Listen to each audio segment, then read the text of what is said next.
హే friends, bachelors అయినా కొత్తగా వంట చేసే వాళ్ళైనా ఈజీగా చేసుకునే బోటీ కర్రీ చూపిస్తాను. ముందుగా దానికోసం బోటీని బాగా ఉప్పు ఇంకా ఉల్లిగడ్డ వేసి బాగా శుభ్రం చేయండి 4-5 సార్లు.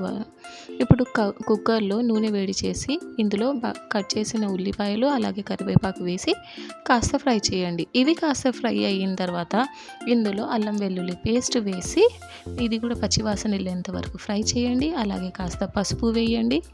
పసుపు కూడా ఫ్రై అయిపోయిన తర్వాత ఇందులో మనం బాగా కడిగి పెట్టిన బోటీని కలుపుకోండి. ఎవరైనా ఈజీగా చేసుకోవచ్చండి. ఈ విధంగా ఒకసారి ట్రై చేయండి, టేస్ట్ చాలా బాగా వస్తుంది. చూడండి, మనం బోటీ కూడా వేసేసుకున్నాము కదా.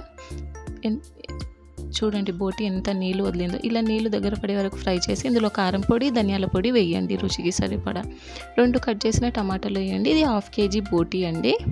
చూడండి, బాగా ఫ్రై అయిన తర్వాత అర చెంచా గరం మసాలా, నీళ్ళు వేసి కుక్కర్ విజిల్ పెట్టేయండి. అంతే, బోటీ రెడీ.